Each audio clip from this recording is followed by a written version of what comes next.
Bonjour mes chers élèves. On va voir chapitre 2 l'ouverture d'économie, mais cette fois-ci section 2 l'ouverture de l'économie marocaine. Donc on va voir dans cette section 3 points. La première, analyse des échanges extérieurs marocains. Deuxième point, comment calculer et interpréter les différents indicateurs du commerce extérieur. Et troisième point, quelles sont les perspectives du commerce extérieur marocain. On commence. Le document numéro 1, il représente les top 5 des partenaires du Maroc en 2018. Source, l'Office de change. Vous voyez qu'il y a deux couleurs. La première couleur, jaune, représente les importations. La deuxième, exportation. Et au sommet de chacune, il y a un pourcentage. Il représente le taux d'évolution en 4 ans. Vous voyez qu'il y a un chiffre également à l'intérieur du rectangle. Par exemple, 76 dans la première barre. Donc, il représente les importations en milliards de dirhams. Voilà, je vous demande de faire pause à la vidéo et essayer d'étudier minutieusement ce graphique et le commenter. Par la suite, visualisez la réponse.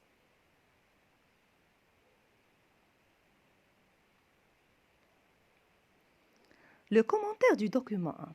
On remarque que l'Espagne garde la première place comme principal fournisseur du Maroc. Les importations en provenance de ce pays s'élèvent à 76 milliards de dirhams en 2018, soit une augmentation de 41% en 4 ans. Mais les plus fortes progressions viennent de la Chine et des États-Unis. Les produits en provenance de la Chine ont bondi de 62% d'un montant de 47 milliards de dirhams. Ce niveau place la Chine dans le troisième rang après l'Espagne et la France. On remarque également le sens des relations commerciales est quasiment unique vis-à-vis la Chine, car les exportations ne représentent que 2,5 milliards de dirhams. Document 2, il représente principalement les échanges, importations, exportations, solde commercial qui est déficitaire entre 2 années consécutives, 2018-2019. Oui, il y a également le calcul des colonnes où il y a variation 2019 par rapport à 2018 et le taux de variation, ainsi que la part en pourcentage des différentes importations et des exportations. Voilà la même chose.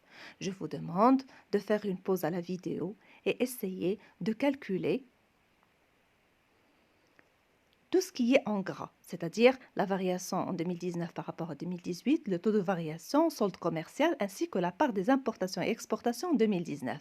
2. Lire les chiffres soulignés. Et 3. Commenter l'évolution et la structure des échanges commerciaux marocains.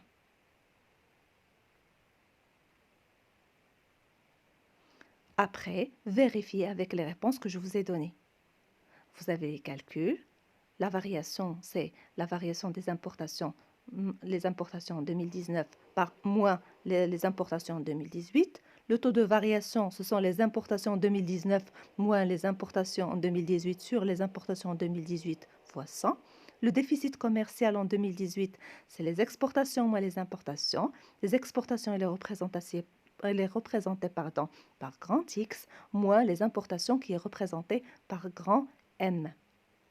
La part du phosphate dans les exportations en pourcentage, combien représentent les exportations du phosphate par rapport aux exportations totales fois 100. Lecture. Vous avez 291 124 au Maroc en 2019. Les importations s'élèvent à 291 124 millions de dirhams. Les importations marocaines ont augmenté de 3,68% en 2019 par rapport à 2018. Le déficit marocain a augmenté de 4,28% en 2019 par rapport à 2018. Le phosphate et ses dérivés représentent 17,82% dans les exportations marocaines en 2019. Commentaire de la balance commerciale. En 2019, on remarque que la situation des échanges extérieurs marocains a été marquée par une augmentation du déficit commercial de 4,28% par rapport à 2018. Cette situation s'explique par une hausse de 3,68% des importations, plus importante que celle des exportations 3,25%. Au niveau des exportations, on remarque une augmentation de 3,25% en 2019 par rapport à 2018. Une évolution de 2,95% est enregistrée dans les exportations du phosphate et ses dérivés.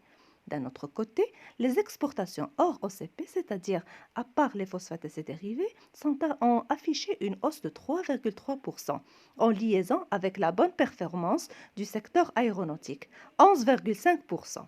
Malgré la faible contribution du secteur automobile, 1,98%, et la diminution au niveau des exportations de cuir et de textiles de 1,98% en 2019 par rapport à 2018.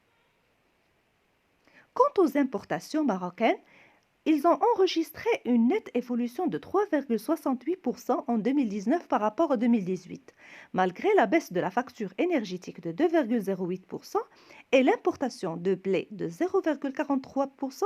Une nette évolution est enregistrée au niveau des importations hors énergie qui s'élève à 4,95%.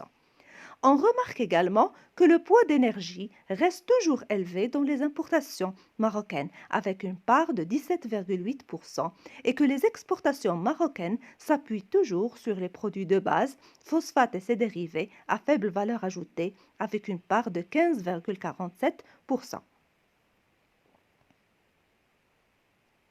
À retenir, mes chers élèves, que le Maroc souffre d'un déficit commercial structurel et chronique, c'est-à-dire ce n'est pas le fruit d'une année, c'est toute une succession de plusieurs années. Les importations marocaines sont concentrées sur des produits à forte valeur ajoutée, énergie, biens d'équipement. Et les exportations marocaines sont concentrées sur des produits à faible valeur ajoutée, phosphates et ses dérivés, produits finis de consommation et demi-produits. La concentration des échanges sur l'Union européenne, principalement la France et l'Espagne, ce qui accentue la dépendance du Maroc vis-à-vis ce partenaire, et le faible poids des échanges marocains à l'échelle mondiale.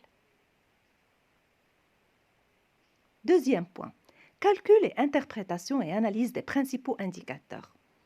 Donc, je vous ai donné ici les importations et les exportations ainsi que le PIB 2016 et 2017 en millions de dirhams. Et je vous invite à effectuer ce travail, c'est-à-dire calculer et interpréter le solde commercial en 2016 et 2017, le taux de couverture en 2017, le taux d'ouverture en 2017, l'effort à l'exportation en 2017 et le taux de pénétration en 2017. Il y a des indicateurs qui sont nouveaux pour vous. Vous allez retrouver les formules en annexe. Le solde commercial, c'est les exportations moins les importations. Le taux de couverture, c'est les exportations sur les importations fois 100. Le taux d'ouverture, c'est les exportations plus les importations divisées par 2 sur le PIB fois 100. Le taux de pénétration, ce sont les importations sur le marché intérieur fois 100. Sachant que le marché intérieur, ce n'est autre que la demande intérieure, c'est-à-dire le PIB plus les importations moins les exportations. L'effort à l'exportation, ce sont les exportations sur le PIB fois 100. Solution. Le solde commercial en 2016 représente moins 148 380 MDH. Le solde commercial en 2017 représente moins 148 010 millions de dirhams. Lecture. Au Maroc, en 2016, le solde commercial représente un solde déficitaire de moins 148 380 MDH. Le taux de couverture en 2017 représente 48 000,59%. Lecture. En 2017, les exportations couvrent 48,59% des importations marocaines et le taux d'ouverture ou degré d'ouverture est égal à 33,13%. Lecture. La moyenne des échanges extérieurs de biens et services représente 33,13% du PIB en 2017. Le taux de pénétration, il représente 36,28%. Lecture. Les importations des biens et services représentent 36,28% du marché intérieur marocain. L'effort à l'exportation ou le degré d'exportation, c'est 21,67%. Lecture. Les exportations des biens et services représentent 21,67% du PIB marocain en 2017. Voilà, mes élèves, je vous conseille vivement d'apprendre minutieusement, d'apprendre par cœur les différentes formules que je vous ai données maintenant, de les ajouter comme étant une synthèse et d'apprendre même la lecture. Dernier point, les perspectives du commerce extérieur marocain. Le commerce extérieur marocain n'a pas cessé de se développer au cours de ces dernières années, mais un effort de diversification doit être fourni pour réduire la dépendance commerciale vis-à-vis de l'Union européenne et assurer un développement durable de l'économie marocaine, notamment à travers les actions suivantes. Premièrement, il faut promouvoir les exportations, c'est-à-dire diversifier nos exportations, les rendre plus compétitives, moderniser les entreprises marocaines en utilisant les nouvelles technologies d'information et de communication, euh, créer un environnement attractif des investissements directs étrangers, développer le secteur industriel pour réduire notre dépendance vis-à-vis principalement nos partenaires. Encourager les autorités à poursuivre l'assainissement budgétaire afin de préserver la viabilité de la dette tout en préservant les investissements prioritaires. C'est-à-dire que les autorités publiques, ils doivent avoir comme priorité principalement promouvoir les investissements qui est source de toute croissance économique. Maintenir le rythme de réformes structurelles, que ce soit réforme en matière d'agriculture, que ce soit réforme en matière d'industrie, que ce soit en matière de tourisme, et de passer un modèle de croissance davantage fondé sur le secteur privé au détriment du secteur public. Développer le capital humain à travers la formation, à travers principalement le renforcement de la formation professionnelle. Et dernier point, multiplier et diversifier les accords de libre-échange et des partenaires. Donc, récapitulons maintenant. On a vu dans un premier point principalement la structure et les composantes de la balance commerciale marocaine. On a vu qu'il souffre d'un déficit commercial chronique et structurel, que nos exportations sont moins compétitives, à faible valeur ajoutée, et que nos importations, ils sont considérés à haute valeur ajoutée, que nos partenaires, les principaux partenaires, c'est l'Union européenne, à commencer par l'Espagne, la France en deuxième lieu, en deuxième lieu et en troisième lieu la Chine. On a vu également que notre contribution dans le commerce mondial est très minime. Deuxième point, on a vu les autres indicateurs du commerce. Je vous ai donné les formules et la forme de calcul. Et troisième point, les perspectives du commerce extérieur marocain. Donc, dernier point, comme j'ai l'habitude de vous donner une question de réflexion. Donc, quels sont les différents accords entrepris dans le Maroc et ses différents partenaires dans le cadre du libre-échange? Ces derniers sont-ils profitables au Maroc? Essayez d'élaborer une synthèse ou une recherche en répondant à cette question et je vais la superviser et la travailler avec vous. Bonne chance.